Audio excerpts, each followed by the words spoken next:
Bom, então eu ia pontuar que um centro de memória, ou a memória e a cultura, são formas, a memória e a cultura são duas formas que criam sentido, seja para nós como pessoas, seja para a nossa família, seja para o nosso grupo, seja para um grupo empresarial. Mas, quando volto para falar do grupo fundador, aquele sentido é profundamente implícito. O sentido de construção de um fundador e daqueles que participam com ele da construção de uma empresa, às vezes não precisam nem ser falados. Eles são implícitos, eles estão no dia a dia, eles estão na forma comum da cultura de enfrentar todos aqueles desafios. Mas, quando esse momento passa e há uma necessidade de se passar essa cultura, existe um enorme desafio de criar um novo sentido, um sentido comum para os novos colaboradores, um sentido que tenha valor tanto para a geração antiga quanto para a nova. Paremos aí e vamos falar um pouquinho de cultura. Então, a gente aqui, esse debate de hoje é cultura, memória, né, para gestão de conhecimento, para o sentido de pertencimento nas empresas. Então, de que cultura nós estamos falando? Eu gosto muito de um sentido dado à palavra cultura, que não é um sentido, é o significado de cultura em latim, que é eu cultivo o solo.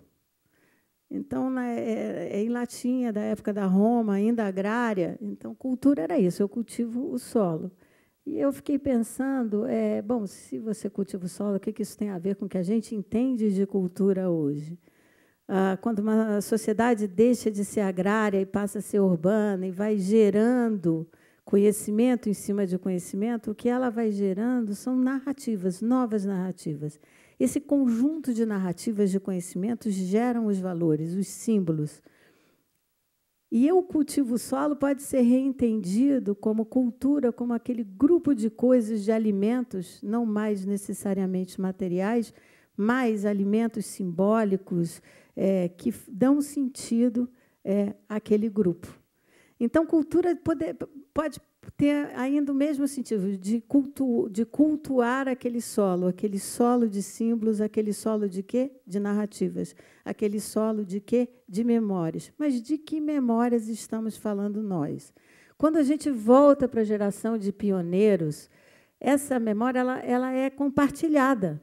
É uma memória do fazer, é uma memória do dia a dia, é uma memória de cada desafio enfrentado. Quando a gente fala de transmissão dessa memória, existe um enorme desafio de não criar um movimento que seja unidirecional. Um movimento que seja juntar essa memória e dizer para a nova geração, olha aqui, essa é a memória que vocês têm que compartilhar. E aí nós temos que pensar em dois sentidos de memória, a memória individual e a memória coletiva. A memória individual é aquela que é singular de cada um de nós. É a memória que nos faz ser o que somos. É aquela que, a partir do que vivemos, cada um de nós seleciona e cada um de nós cria uma narrativa pessoal. Diz o Oliver Sacks, um neurocientista que eu gosto muito, que a gente pode perder tudo nessa vida, mas a única coisa que, se a gente perder, a gente se perde a si próprio, é a memória. Eu acho essa a melhor definição de uma memória individual. Mas como a gente pode relacionar isso com o conceito de uma memória coletiva, de uma memória compartilhada? Quais são as pontes que são realizadas, né? Tem também aí um outro autor muito interessante, que eu acho que o criador desse conceito de memória coletiva, que é o Hal Bax, onde diz que, de alguma maneira, a gente está andando na rua, olha uma esquina, essa esquina ela é uma memória compartilhada, ela tem um sentido para todos, os marcos comuns. Esses criam a nossa memória compartilhada. Então, vamos voltar, porque eu vou começar a fechar esses raciocínios, como a gente, num centro de memória, que tem como desafio, em geral, preservar os sentidos, a cultura que deu origem à constituição daquela empresa, podem fazer o seu principal papel, que é trazer e construir permanentemente esse sentido comum para as próximas gerações. Como? Como ele pode fazer uso dessa memória, seja individual e dessa memória coletiva? Aqui eu vou puxar só um pedacinho, porque a gente está falando de pertencimento e está falando de gestão de pessoas, para a minha sardinha, que falo de histórias de vida, que falo do papel que existe nos centros de memória das narrativas pessoais. Acho que existe uma tendência muito comum nas empresas de pensar, bom, então a gente trabalha com depoimentos e o que vai fazer sentido mesmo é a nossa memória coletiva.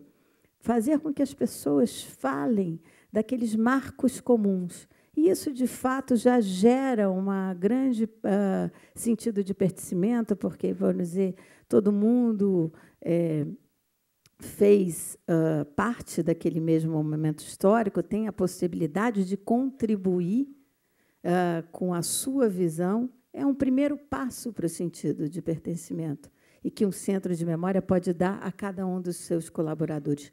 Mas, para pontuar e abrir essa questão, é o único, é o melhor deles, é o que dá mais potência a esse centro de memória?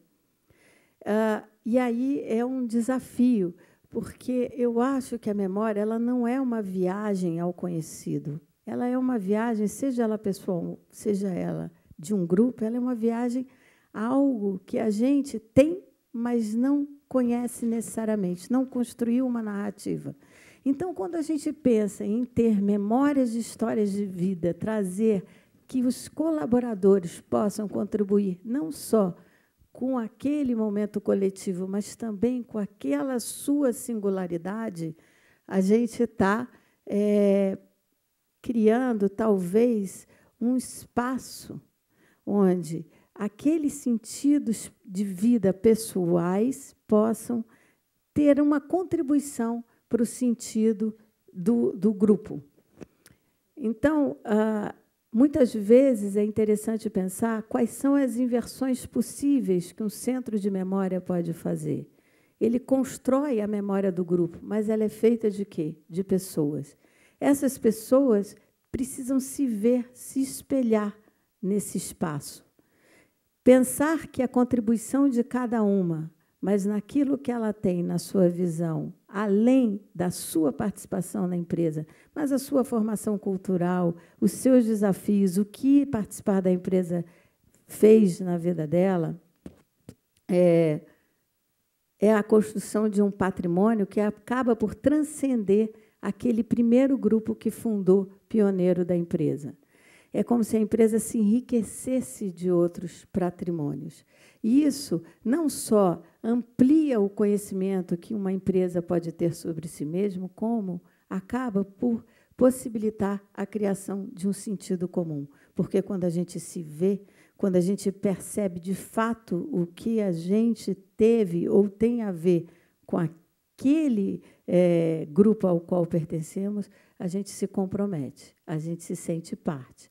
Então, eu queria concluir dizendo que nós, quando estamos falando de memória, cultura e pertencimento, nós estamos falando de pessoas, nós estamos falando de narrativas e nós estamos falando de um desafio muito grande, que é fazer dos centros de memória empresariais um espaço de construção de sentido para as novas gerações das novas empresas. E aí eu passo a palavra para a minha colega. Obrigada.